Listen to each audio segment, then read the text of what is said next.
Hello students, कैसे हैं सब लोग। हम लोगों ने सारे मॉडल्स का डिस्कशन पिछले वीडियोस तक कर लिया था। मैंने आपको बताया था कि नीड और डेयर का जो यूज़ है बहुत ही स्पेशल है और बहुत ही स्पेशल तरीके से इनका यूज़ भी करते हैं। अब ये दोनों स्पेशल क्यों हैं इसके बारे में हम लोग बात करेंगे आज और इसके यूज़ को समझेंगे। उसके पहले हम लोग जो जनरल सेंस है नीड और डेयर का, ये समझेंगे कि किस जनरल सेंस में हम लोग नीड और डेयर का यूज़ करते हैं। नीड का मतलब क्या होता है? आवश्यकता या फिर ज़रूरत। इसी सेंस में हम लोग यूज़ करते हैं नीड का, टू हैव टू या फिर बी नेसेसरी। डेयर का यूज़ कब करते हैं? टू बी करेजियस, मतलब साहसी होना या फिर साहस करना। ठीक है, ये तो जनरल सेंस हो गया। अभी हम लोग बात करेंगे कि ये लोग स्पेशल क्यों हैं, क्यों इनके साथ हम स्पेशल ट्रीटमेंट करते हैं। इन चीज़ों को समझना ज़रूरी है। ध्यान से समझिएगा स्टूडेंट्स, नीड और डेयर का जो यूज़ है हम लोग दोनों तरीके से करते हैं। किन दोनों तरीके से करते हैं? एज अ मॉडल और एज अ लेक्सिकल वर्ब। मतलब नीड और डेयर का जो इस्तेमाल है, जो यूज़ है, हम लोग मॉडल की तरह भी करते हैं और लेक्सिकल वर्ब की तरह भी करते हैं। लेक्सिकल वर्ब को पता है, ऐसे वर्ब्स जो बिल्कुल मुख्य क्रियाएं के रूप में काम आती हैं, जैसे सोना, खाना, पीना, लिखना, पढ़ना, उठना, बैठना, ये सब क्या है? मुख्य क्रियाएं, मेन वर्ब्स।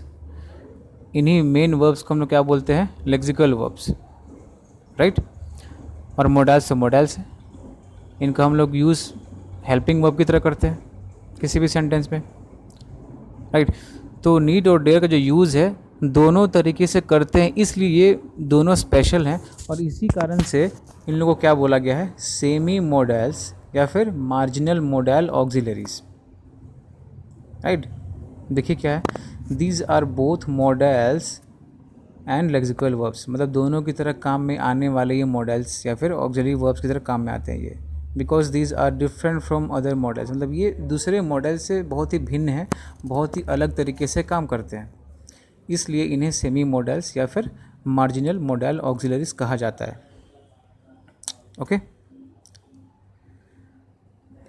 अभी आगे बढ़ते हैं। क्या है? जब नीड और डेयर का यूज़ हम लोग मॉडल की तरह करते हैं, जब हम लोग नीड और डेयर का जो यूज़ है, जो इस्तेमाल है, एज अ मॉडल करते हैं, तब कैसे भी काम में आते हैं। देखिए, मैंने एक नेगेटिव सेंटेंस लिया है, मतलब नकारात्मक वाक्य। You need not go there, तुम्हें वहाँ जाने की ज़रूरत नहीं है। ठीक है, तो यहाँ पे नीड का जो यूज़ है एज अ मॉडल की तरह यूज़ किया गया, ये सपोर्ट कर रहे हैं। मेन वर्ब यहाँ पे क्या है? गो है, बट ये क्या है? हेल्पिंग वर्ब या फिर modals, correct. Next, need she go there. अब यहाँ भी गो जो है वो मेन वर्ब है और नीड क्या है? हेल्पिंग वर्ब या फिर मॉडल, राइट। तो इसमें हम लोग ने नीड के यूज़ को समझा। ये कैसा है? इंट्रोगेटिव सेंटेंस, मतलब जिसमें क्वेश्चन हो, जिसमें क्वेश्चन हो। Next example, she dare not oppose her father. वह अपने पिता के खिलाफ नहीं जाती है, फिर जानने की हिम्मत नहीं करती है। अपोज मतलब विरुद्ध या फिर प्रतिरोध करना, किसी के अगेंस्ट जाना, इस टाइप से। ठीक है, तो यहाँ भी क्या हुआ? Dare not. Dare she oppose her father, अब इसी को मैंने इंट्रोगेटिव में कर लिया है। क्या हुआ? Dare she oppose her father, क्या अपने पिता के खिलाफ जाती है? तो यहाँ पे हम लोग ने देखा कि हम लोग ने नीड और डेयर का यूज़ कैसे कर रहे हैं? एज अ मॉडल कर रहे हैं। ओके, आगे बढ़ते हैं। नीड और डेयर का जब हम यूज़ करते हैं एज अ लेक्सिकल या फिर ऑर्डिनरी वर्ब्स या फिर एज अ मेन वर्ब, तब कैसे हम लोग देखिए इसको समझते हैं कि कैसे कैसे सेंटेंस में काम आता है ये। एज अ लेक्सिकल या फिर एज अ ऑर्डिनरी या फिर मेन वर्ब। ठीक है, एग्जाम्पल देखिए, ही नीड्स माई हेल्प, उसे मेरे मदद की ज़रूरत है। यहाँ पे जो नीड्स है, यहाँ पे हम लोगों ने क्या किया है? NEED प्लस क्या लगा दिया है? S लगा दिया है। तो किसी भी वर्ब के फॉर्म में S या ES लगाते हैं तो क्या होता है? वो समझ लीजिए कि वो एक मेन वर्ब है, ये मुख्य क्रिया है। ऐसी क्रिया जो मुख्य रूप से किसी भी वाक्य में काम कर रही है। ठीक है, तो ही नीड्स माई हेल्प, उसे मेरी हेल्प की ज़रूरत है। ओके, इसके बाद क्या है, ही does not need my help. अब इसी को मैंने नेगेटिव में कन्वर्ट कर लिया है, तो फिर यहाँ पे क्या हो जाएगा, जैसे हम लोग मेन वर्ब में क्या करते हैं, अगर कोई सेंटेंस असर्टिव है तो उसमें नॉर्मल हम लोग एस या यस लगाते हैं, या फिर जब ज़रूरत के हिसाब से कर लेते हैं। लेकिन अगर उसी सेंटेंस को हम नेगेटिव में चेंज करते हैं तो वहाँ पे क्या होता है, मेन वर्ब में से एस या यस हटा देते हैं, फिर उसमें डज़ नॉट या फिर डू नॉट का या फिर ऐसे यूज़ कर लेते हैं। सेम चीज़ यहाँ भी की हम लोग, इसको V1 फॉर्म में रख लिए, बाकी फिर यहाँ पे डज़ नॉट लगा दिए, तब ये किस में हो गया चेंज, नेगेटिव फॉर्म में चेंज हो गया। तो बिल्कुल मेन वर्ब बिल्कुल मुख्य क्रिया के रूप में काम कर रही है ये, राइट। अब फिर मैंने इसको चेंज कर लिया, किसमें, इंट्रोगेटिव में चेंज कर लिया है। Does he need my help, क्या उसे मेरी हेल्प की ज़रूरत है, ठीक है। तो बिल्कुल मुख्य क्रिया की तरह काम कर रही है। अब इसको हम साक्षात रूप से देख रहे हैं, ये पॉजिटिव मतलब असर्टिव सेंटेंस, ये नेगेटिव हो गया, ये इंट्रोगेटिव हो गया, इस टाइप से, ठीक है। अब देखिए, अब यहाँ पे मैंने नीड का यूज़ किया था, अब यहाँ पर डेयर का यूज़ करेंगे। He does not dare to go there. अब यहाँ भी गो क्या है और यहाँ पे डेयर क्या है, टू गो यहाँ पे इन्फिनेटिव है और डेयर यहाँ पे क्या हो गया, मेन वर्ब हो गया। ही डज़ नॉट डेयर, वो हिम्मत नहीं करता है, किसी हिम्मत नहीं करता है टू गो देयर, वहाँ जाने की। ये क्या है, इन्फिनेटिव, यहाँ से लेके यहाँ तक टू गो मतलब क्या हो गया, ये इन्फिनेटिव हो गया। ओके, टू गो क्या हो गया, इन्फिनेटिव, और ये डेयर क्या हो गया, main verb. He does not dare to go there, वो वहाँ जाने की हिम्मत नहीं करता है। How can she dare to oppose her father, वो कैसे हिम्मत कर सकती है अपने पिता के खिलाफ जाने की। अगेन, वो कैसे हिम्मत कर सकती है, यहाँ भी क्या है, मेन वर्ब की तरह काम कर रहा है ये, ठीक है।